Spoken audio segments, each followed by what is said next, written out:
সেই দিন সকালবেলা ঘন্টু বাড়ি থেকে বেরিয়ে গেছিলো আর মা এইভাবে ওকে বাড়িতে ঢোকানোর চেষ্টা করছিল, কিন্তু কিছুতেই ঢুকছিল না। আর তারপর বাড়িতে ঢোকার পর বেশ বকা মার দুটোই খেয়েছে।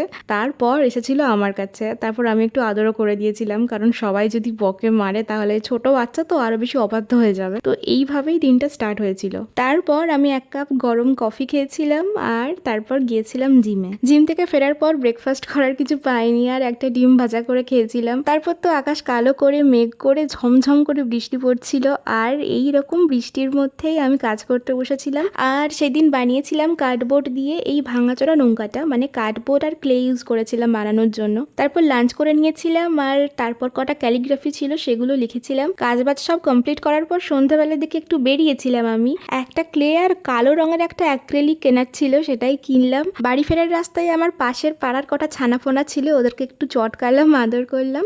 তারপর বাড়ি এসে 1 কাপ গরম গরম দুধ চা খেলাম, কারণ আমার তো আজকাল দুধ চা খাওয়ার খুব বেশি ক্রেভিংস হচ্ছে। চাটা খেতে খেতে ইলাস্ট্রেটরের কটা ফাইল আমার রেন্ডার করার ছিল, সেগুলো করার পরে সকালে যে বোর্ডটা বানিয়েছিলাম সেই বোর্ডটা কালার করলাম। তারপর ডিনার করে নিয়েছিলাম।